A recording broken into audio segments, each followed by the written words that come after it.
Assalamualaikum warahmatullahi wabarakatuh, Buya. Wabarakatuh. Allahumma sholli ala sayyidina Muhammad wa ala ali sayyidina Muhammad. Afwan, Buya, ada tetangga saya yang dimana beliau mempunyai anak keterbelakangan mental atau dalam perkembangan mentalnya, yang dimana sekarang anak tersebut menginjak usia balik, Buya. Namun dalam beribadah dia kadang melakukannya, kadang tidak, termasuk dalam puasa wajib. Adapun ketika melaksanakannya dia tidak mengetahui bahwa itu sebuah kewajiban, karena ketika diajak bicara pun seperti ngajak bicara anak kecil. Lalu bagaimana ibadah anak tersebut, Buya, dan apa yang harus dilakukan sebagai orang tua? Apakah orang tua berdosa, Buya? Mohon jawabannya, Buya. Baik, kabar gembira untuk orang tua yang punya anak semacam itu. Ketahuilah bahwasanya itu adalah anak ahli surga yang berjalan di atas bumi. Dia tidak pernah punya dosa, kita banyak dosa, tapi dia jelas ada ruhnya.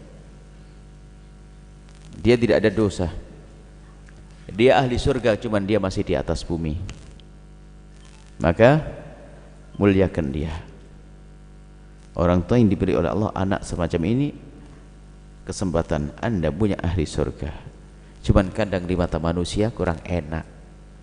Urusan kita bukan dengan manusia, nanti urusan dengan Allah. Dia tidak punya dosa, kita ini dosanya istighfar setiap hari ini, semoga diampuni oleh Allah.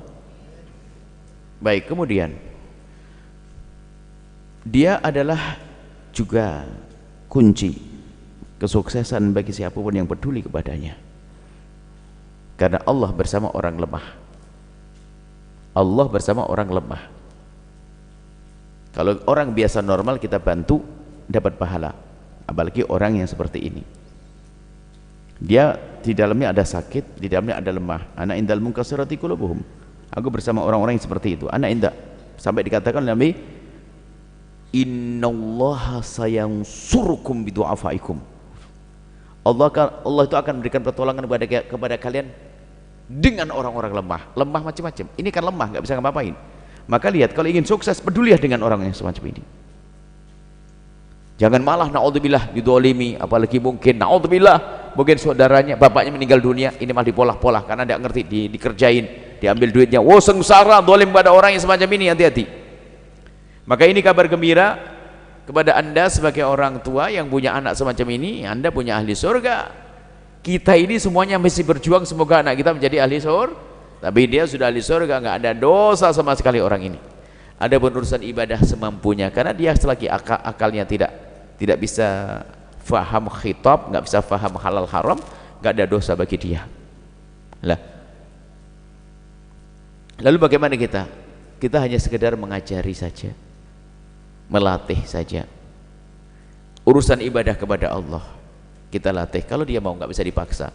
Kalaupun dia sholat nggak akan sah, dia nggak ngerti wudhu kayak apa dan sebagainya.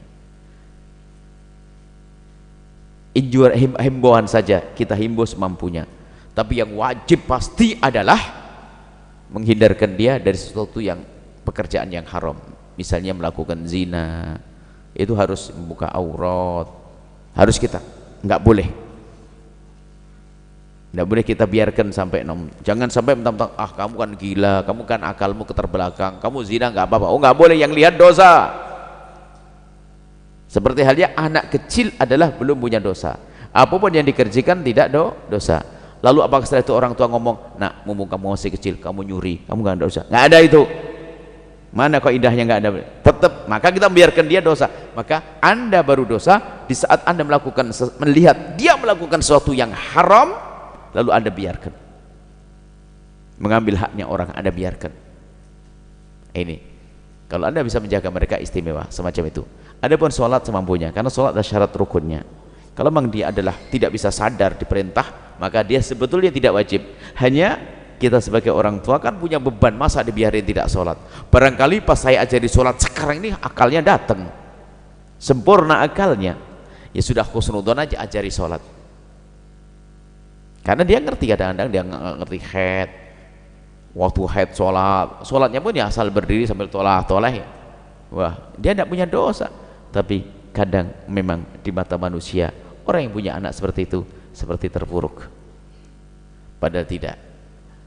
dia adalah sebab kemuliaan. Makanya orang tua kalau punya orang anak semacam ini, kalau dia bisa menyayangi semaksimal mungkin, setelah itu akan dibuka segala kebaikan. Lihat, gak usah lama-lama, janji Allah peduli dengan anak yang semacam ini. Sebetulnya kuncinya dari dia, kuncinya dari anak lemah ini, tinggal dia ambil tidak kuncinya. Selagi dia peduli, lihat, akan digampangkan rizkinya, dimudahkan segala urusannya. Kenapa? Sudah Allah janji akan nolong orang yang berurusan dengan orang lemah semacam ini. Wallahu a'lam bishawab. Sahabat Al-Bahjah TV, setelah menyaksikan video ini, jangan lupa bersolawat kepada baginda Nabi Muhammad. Shollu ala Nabi Muhammad. Allahumma sholli alaihi wa ala alihi wa sahbihi.